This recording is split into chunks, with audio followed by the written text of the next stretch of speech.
Narito na ang PTV Balita ngayon. Ipinaliwanag na Malacanang ang hangarin ni Pangulong Ferdinand R. Marcos Jr. kaugnay ng investigasyon sa flood control projects. Kasabot ito ng pangangalampag ng ilang grupo sa St. Gerard Constructions na pagmamayari ng pamilya Diskaya.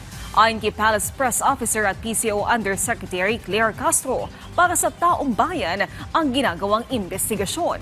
Dagdag pa ng Malacanang, hindi hangad ng Pangulo na magkagulo dahil lamang sa mga maling impormasyon. Sabi nga po ng Pangulo, sinusunod po natin ang due process.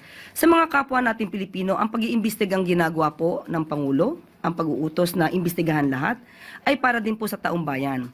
Pero hindi po ninanais na magkaroon ng kaguluhan dahil lamang sa may mga maling information.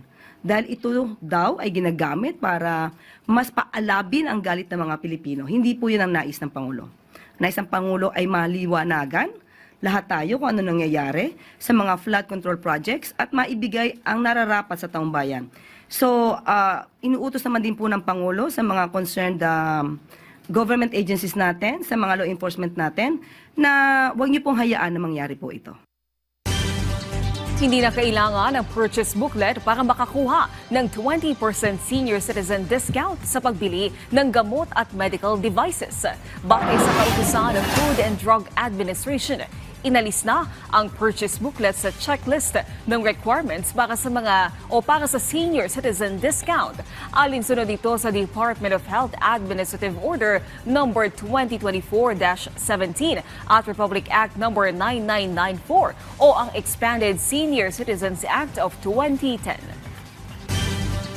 Kinokonsidera ng pamahalaan na gawing seasonal ang pagkapataw ng taripa sa bigas.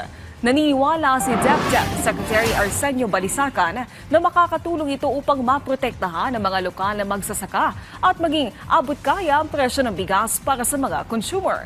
Magugunita na nitong September 2, pinawasan ang taripa upang maibaba ang farm gate price sa merkado. At yan ang mga balita sa oras na ito. Para sa iba pang update, i-follow at i-like kami sa aming social media sites at PTVPH. Ako po si Naomi Timurcio para sa Pambansang TV sa Bagong Pilipinas.